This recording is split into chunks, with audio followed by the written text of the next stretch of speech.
One Piece finally revealed the name of all the Gorosei, the king of God Valley, and even the real name of Imu-sama. However, you may not realize that all of these names have hidden etymologies and puns in Japanese that actually detail a lot about each of these characters and provide some key clues that you would otherwise miss out on. So as usual, allow me to translate to you all of their names in detail to help you understand these hidden references. So we have finally gotten to the point where after 20 years, we're getting the name of all the Gorosei, and an insanely cool detail is that their positions in this chapter are identical to the positions that they were in during their first introduction over 20 years ago, which simply makes it nostalgic to see how far we've come.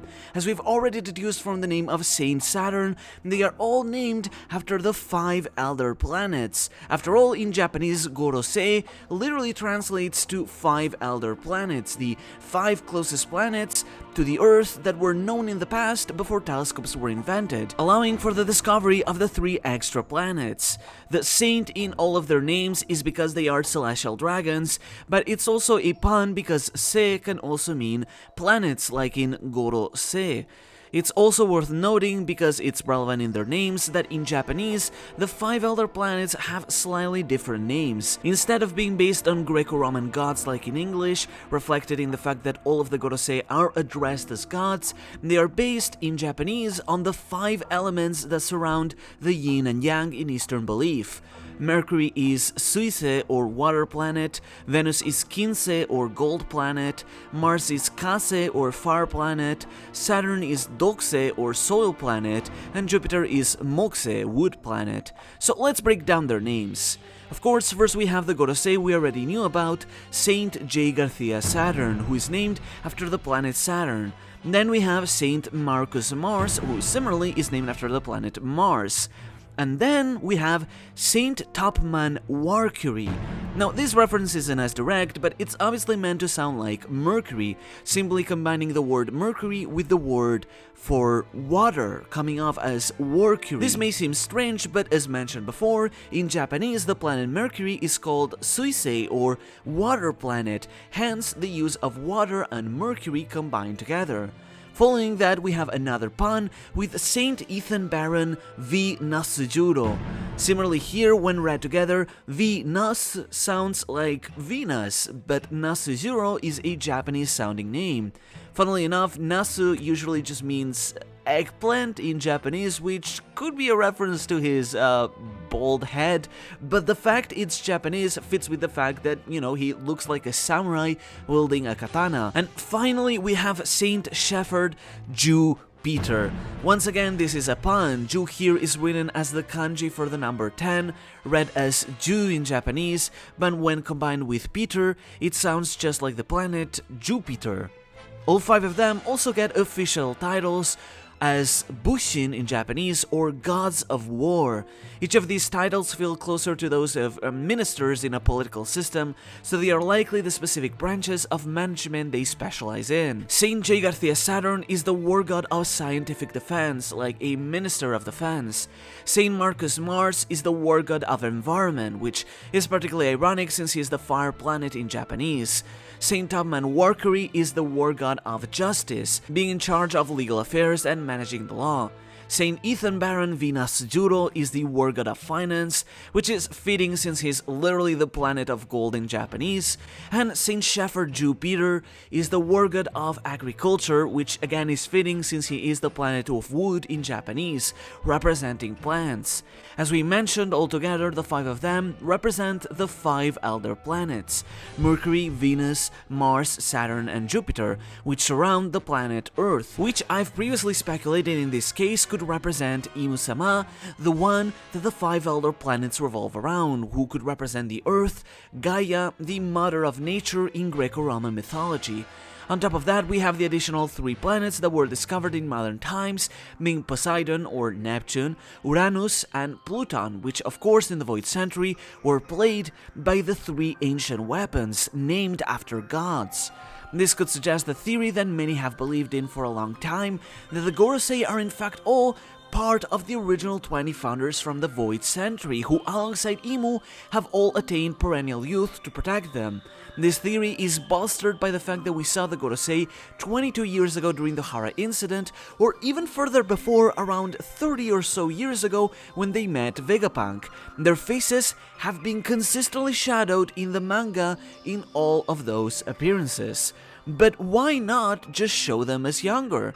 Maybe it's because they look the same, and even when silhouetted, we can still notice that their appearance is basically identical, and Oda doesn't want to give that away, so instead of showing them as younger, he specifically silhouettes them. So while it's also possible that the Gorosei are simply selected from celestial dragons to fulfill their positions, it feels almost more logical that they have also been alongside Imu ever since the Void Century to help fulfill their will, the will of the Creator. On the other hand, in this whole planetary scheme, the sun is likely the figure of the sun god Nika, who also represents the idea of heliocentrism, that all the planets revolve around the sun, versus the idea of geocentrism, that only the 5 elder planets revolve around the Earth. However, in this scheme, who could be the moon? Well, there could be some candidates we could consider, but this chapter actually introduces a really good candidate to the pile, being the Supreme Commander of the God Knights, Saint Figarland Garling, who has a conveniently moon-shaped face. While I don't think there's many more people beyond Imu and the Gorosei who could be perennially youthful, I think it's possible that Garling could be an exception, since as the leader of the God Knights, he holds great authority over their celestial dragons, being able to try someone like Mjosgard for his actions, and even having been the former king of God Valley, which confirms, as we assumed, that it was a settlement of celestial dragons, seemingly the only other one aside from Marijois. And given how God Valley vanished about 38 years ago, well, it's possible he might have been a really young king. It would make sense if Garling represented the figure of the moon during the Void Century, or maybe at least represents it now in the present in some form.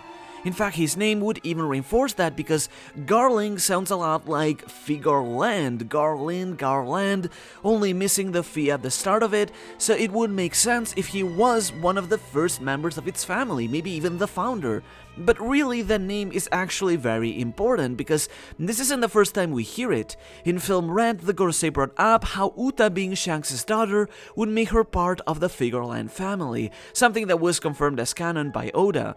It wasn't elaborated much beyond that, but what most fans assumed is that, because the way it was worded in Japanese, the Figarland family was one of the 20 celestial dragon families, and indeed that now is the case. As it was revealed in film Red, Figarland Shanks was originally seemingly born on God Valley, but was kidnapped by one of the Rock's pirates.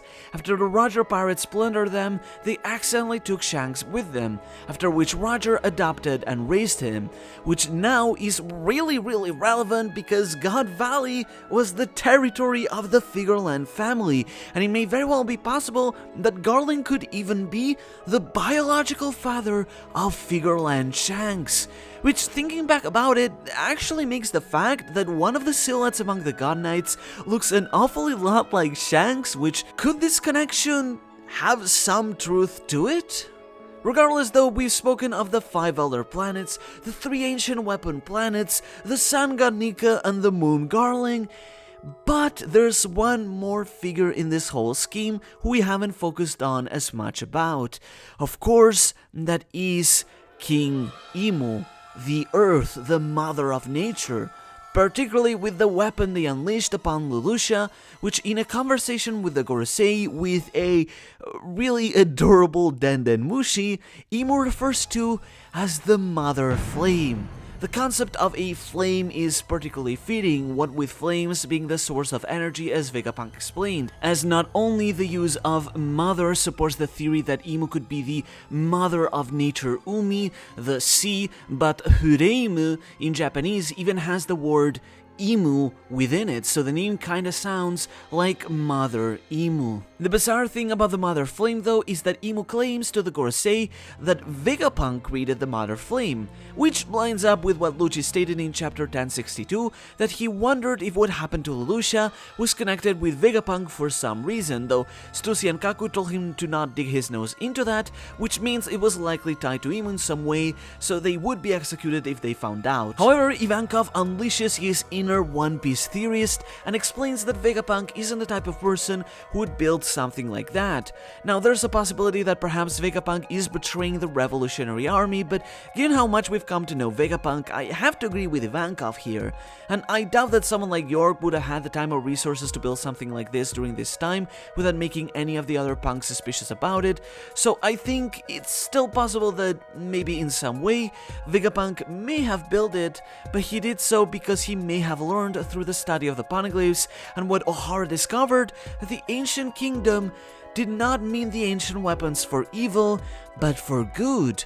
Yes, they can bring the destruction of the world, but that likely refers to the destruction of the Grand Line and the Red Line to unify the world together as one piece. So Vegapunk may have wanted to assist in that objective by rebuilding one of the missing remaining ancient weapons so that it may be used someday. But the revolutionaries maybe don't understand it yet, since for safety reasons, Vegapunk has kept most of this knowledge private. But what if, as Ivankov says, in this case, Imu had something to do with this?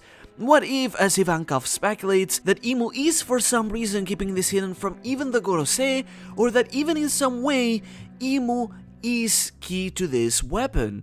And as Ivankov says, if Imu was a being from the Void Century who has been perennially youthful this entire time, then they could be an ancient weapon, not one reborn like Shirahoshi, but an actual original from 800 years ago. I already brought this up in the past, but here's the thought about all this. What if every single ancient weapon is composed by different parts? On one hand, there is a person who possesses a special ability with the voice of all things. Then there is some large creature that they are able to command, and finally a colossal ship that ties with that ability. Think about it. In Poseidon's case, Shirahoshi would be the person, the Sea Kings are the creature she can command with the voice of all things, and the Ark Noah would be the ship. In the case of Pluton, then Momonosuke would be the person, Zunisha would be the creature he can command with the voice of all things, and the battleship hidden beneath Wano would be the ship. So what if Imu is the ancient weapon Uranus? Imu is the conduit, and the ship itself in question is, as described, some sort of scientific weapon. But a flying weapon can only really be a flying ship, even a saucer, a UFO. After all, the dark shadow on top of Aleutian seemed to be exactly in the shape of a UFO, so this third ship that Imu can somehow control, perhaps thanks to the help of some creature of sorts or something, could complete the scheme of the three ancient weapons. And when you think about it, it makes sense. In Greco-Roman mythology, Pluton, Poseidon, and Uranus were the gods of the three planes: the underworld, the sea, and the skies. The Pluton ship is hidden beneath Wano, in its underworld. Poseidon's ship is hidden at Fishman Island in the sea, and Imu is located in the skies atop the Red Line. It all just fits well as Ivankov proposes. The fact that Imu even suggests using Lelouch to just simply being close to the Red Line would suggest there's potentially some sort of area of limit to this power, or maybe the ship just moves slowly like a normal ship and they wanted to get the test going as fast as possible. The only question, as Dragon poses, is why the Mother Flame has not been used before. But I think there's a fairly simple answer about that. The world government claimed that the reason for erasing information about the Void Century and the Immense Kingdom was due to the danger the ancient weapons would pose upon the world. Obviously, this is just an excuse, but it was important to let the people believe that said history and kingdom were dangerous, and erasing all information about them was necessary to avoid such weapons appearing upon the world.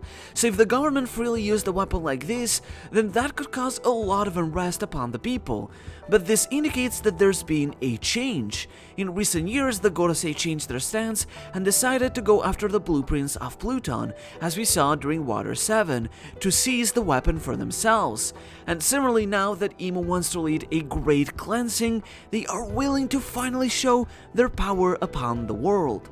But the revelations don't stop there, because not only did we get the full names of the Gorosei, but even that of Imu. Cobra already mentioned last chapter how the name Imu sounded familiar, bringing up the 20 founders, but in this chapter Ivankov reveals how one of the original founders was King Saint Nerona Imu. Ivankov even brings up the fact that Imu could have attained perennial youth through the perennial youth surgery of the Ope Ope no Mi, which checks out since that was first introduced in the same conversation as when Doflamingo first brought up Imu's identity during Dressrosa, so Oda was clearly setting that up already since back then. A fascinating detail about this, however, is the fact that when Ivankov shows the Book of Devil Fruits to Sabo to show the Ope Ope no Mi, we can see that the book is actually titled The Book of Genesis, which is an obvious reference to, of course, the Book of Genesis, the biblical tale of how Adam and Eve were expelled from the Garden of God after biting the forbidden fruit offered to them by the devil, which fits with the myth of the devil fruits, the land of the god country, the sun tree Eve supposedly located upon it, and the sea devil, once again reinforcing the possibility that Imu may have been the sea devil who tricked the Lunaria, the gods, to usurp their country. There's even the fact that in the story of Genesis, Adam's first wife, prior to Eve, was called Lilith, but was banished from the land of God for disobeying Adam, which perfectly mirrors how Nefertari Lily was banished or even executed for not obeying Imu. However, let's go back to that name. Nerona. Some people may create some connection with the despotic Roman Emperor Nero, and while there could be something there, it's actually way simpler, because Nero is the word in several languages for black. And the particle na in Japanese is usually to attribute something, so Nerona sounds like something or someone that is pitch black. And I already brought up last week that I believe that Joy Boy and Imu are complete opposites, both cartoonish and making dreams come true, but one of them represents light, pure white, whereas the other one is darkness, pure black, Nero. Imu encompasses the darkness, the complete opposite of Nika, and that is something that is even reflected in their design, a black silhouette.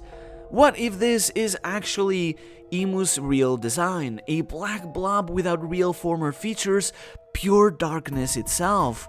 Or maybe it's just a silhouette, but symbolically it still fits.